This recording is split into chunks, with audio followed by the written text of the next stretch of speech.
Olá, sejam bem-vindos a mais um programa Valor em Saúde. Estamos aqui gravando do estúdio AltV e os nossos programas ficam hospedados no YouTube. A gente agradece a sua audiência e pedimos que você compartilhe nas suas redes sociais. A cada programa a gente traz um gestor, um executivo da área de saúde para compartilhar experiências, para falar de governança, de aprendizado, no meio de tudo que a gente tem vivenciado em 2020.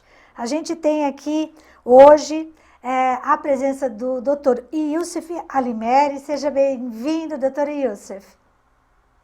Muito obrigado, eu quero cumprimentar a todos aí, a todos do Valor em Saúde, todos vocês, e cumprimentar a todos os telespectadores, aos nossos que vão nos ouvir aí, que estão nos ouvindo, e que realmente é muito importante a gente divulgar cada vez mais as questões da saúde, porque nós precisamos evoluir muito, nós estamos vendo o que nós estamos passando. Obrigado. Dr. Youssef, ele é presidente da FEOSP, Federação dos Hospitais, Clínicas, Casas de Saúde, Laboratórios de Pesquisas e Análise Clínicas e demais estabelecimentos de serviços de saúde do Estado de São Paulo. Hoje, a gente trouxe o Dr. Youssef para falar um pouquinho dos desafios para a cadeia, para os hospitais e gestores em 2021. A gente está começando a falar já de 2021, porque 2020 a gente já tem aí a pandemia que mobilizou toda a sociedade médica, as entidades e associações de classe para lidar com essa pandemia. Mas nós precisamos falar do pós-pandemia. E aí, doutor Youssef, eu queria que você nos falasse como é que a FEOSP se preparou para ajudar os hospitais e as clínicas durante e pós-pandemia, e nos falasse também do cenário e desafios para 2021. Por favor. Bom, em primeiro lugar, as questões aí da pandemia pegou todo mundo aí despreparado, né? Na verdade, o setor de saúde no Brasil já é um setor que não é fácil trabalhar, independente de qualquer contratempo que a gente venha ter. No momento de pandemia como esse, que em princípio nós não tínhamos tido desde a gripe espanhola de 1918 a 1920, nós não tivemos outra pandemia que poderia ser classificada como pandemia, dessa maneira. Então, realmente é uma coisa muito nova para nós. No Brasil, o setor da saúde sempre foi negligenciado pelas autoridades. Quando eu falo negligenciado pelas autoridades, eu falo do subfinanciamento que existe no setor da saúde pública. Nós podemos ver todos os hospitais, todos os serviços que atendem à saúde pública, sejam eles públicos ou privados, e há de se ressaltar que quem faz saúde pública no Brasil, prestando serviço de saúde, é o setor privado. É o setor privado filantrópico e o setor privado lucrativo. Todos eles, por quê? Porque a estrutura do setor da saúde no Brasil, a estrutura pública do setor da saúde é muito pequena. Nós podemos ver alguns hospitais federais no Rio de Janeiro. Por quê? Porque o Rio de Janeiro era a capital federal até 1960. Então, lá teve uma estrutura montada. São Paulo tem pouquíssimos hospitais federais. O Brasil como um todo tem menos ainda. Então, na verdade, quem faz saúde pública no Brasil é a iniciativa privada, seja ela filantrópica ou com fins lucrativos. Então, num momento de pandemia, isso se torna ainda mais difícil. Por quê?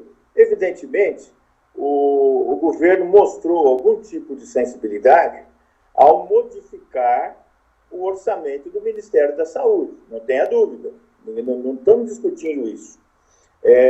O governo, sim, ele aportou mais recursos para o Ministério da Saúde. Porém, esses recursos, muitas vezes, não foram utilizados de maneira adequada. E quando eu falo de maneira adequada, não só por, vamos dizer, incompetência. É porque quando chegou o novo coronavírus, quando chegou a Covid-19, nós não sabíamos o que nos esperava.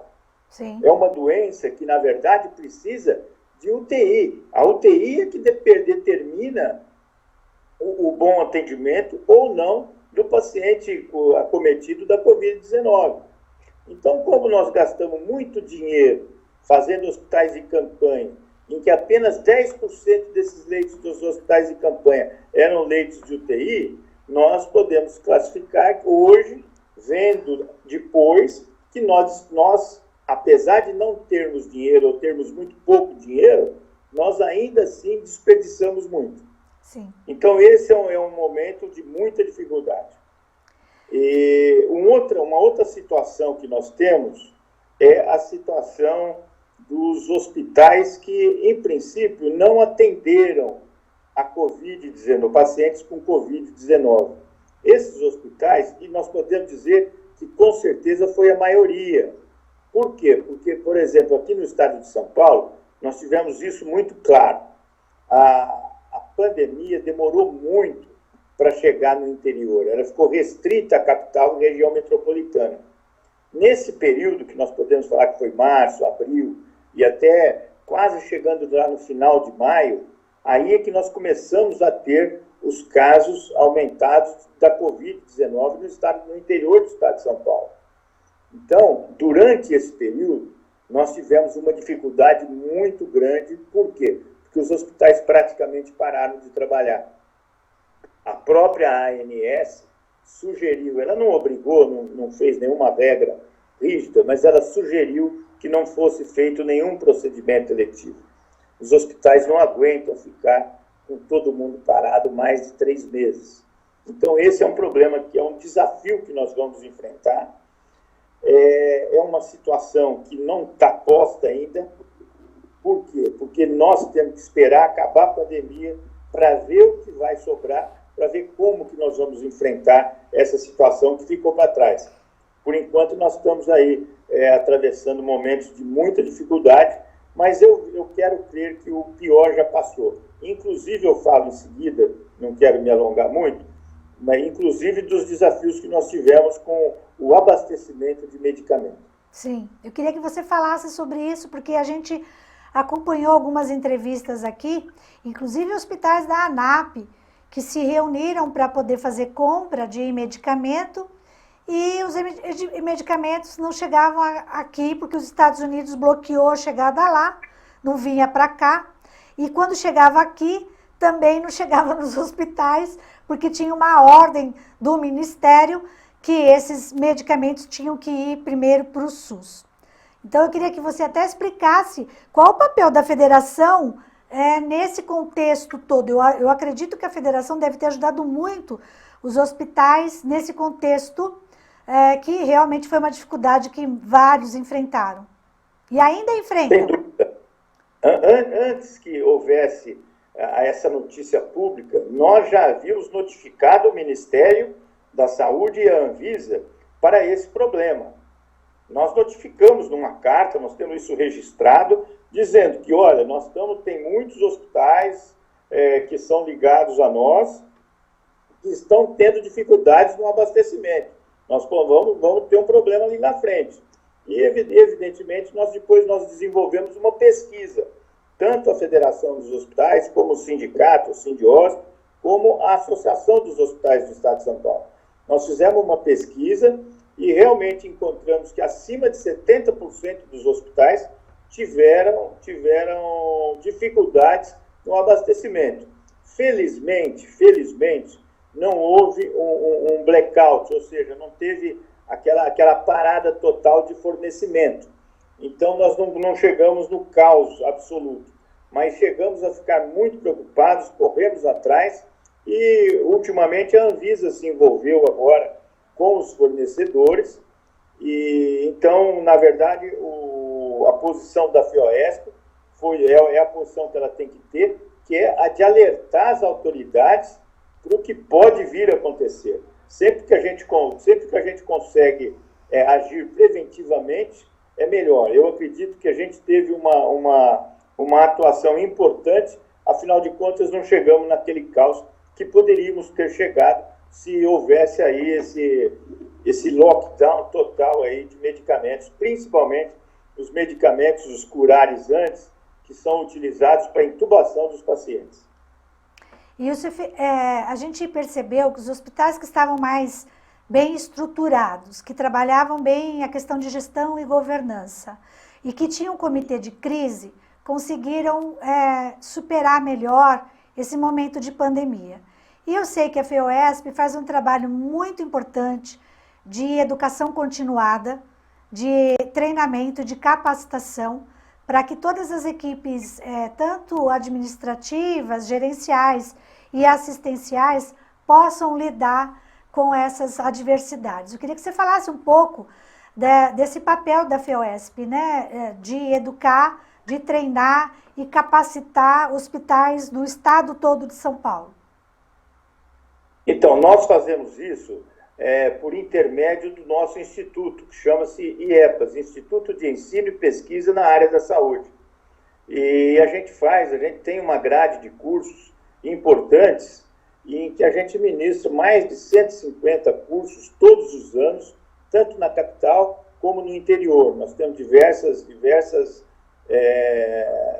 localidades do interior em que a gente ministra cursos, que são as nossas regionais, são as regionais do Sindiosp.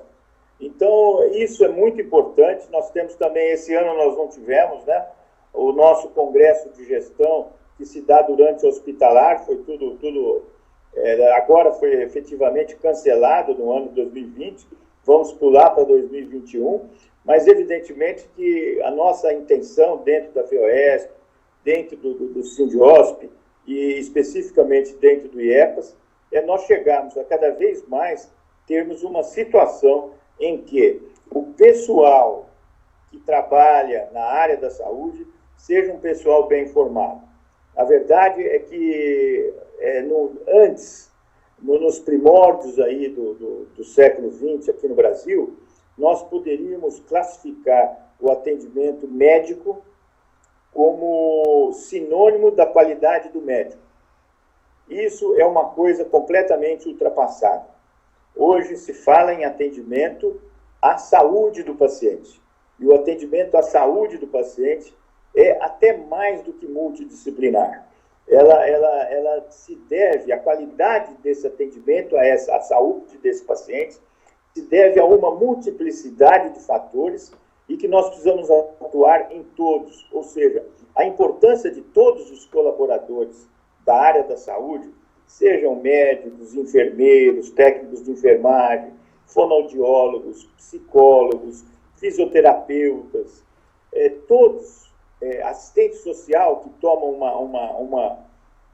uma importância muito grande no nosso país nesse momento.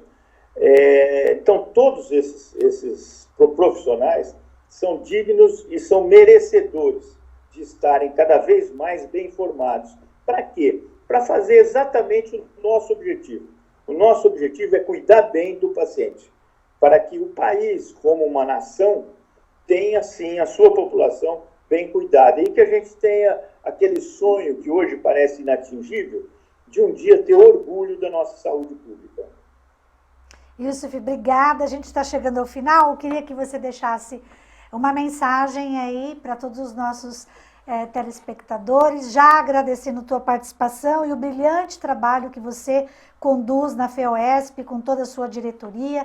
Meu abraço a todos. O Balestrin teve aqui uns programas anteriores falando do papel dele agora no Sindiosp. Eu desejo muita sorte para você, para toda a sua equipe, e queria que você encerrasse o nosso programa de hoje.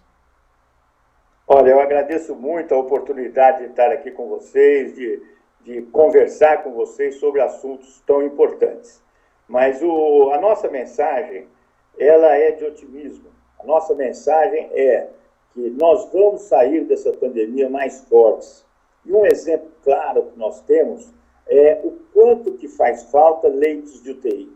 Esse é o grande gargalo que nós tínhamos e temos ainda se a gente desmontar os leitos de UTI que foram montados para a Covid-19. Sim. Não vou dizer que todos, mas a grande maioria desses leitos precisam continuar para poder continuar dando atendimento a nossa sofrida população dependente do SUS. Então, eu acredito piamente que nós vamos sair bem mais fortes na área da saúde e, mais do que isso, que a gente consiga fazer com que as autoridades, juntamente com a população, consiga enxergar no setor da saúde como enxergou nessa pandemia, o valor efetivo que a saúde entrega para a sociedade. Muito obrigada. Eu deixo um abraço a todos. Novamente agradeço a audiência e pedimos que você compartilhe esse programa para toda a sua rede, nas suas redes sociais, curta o nosso canal, se inscreva no nosso canal. A cada terça-feira a gente tem um novo convidado para uma nova entrevista. Obrigada, Ilse, gratidão. Até o próximo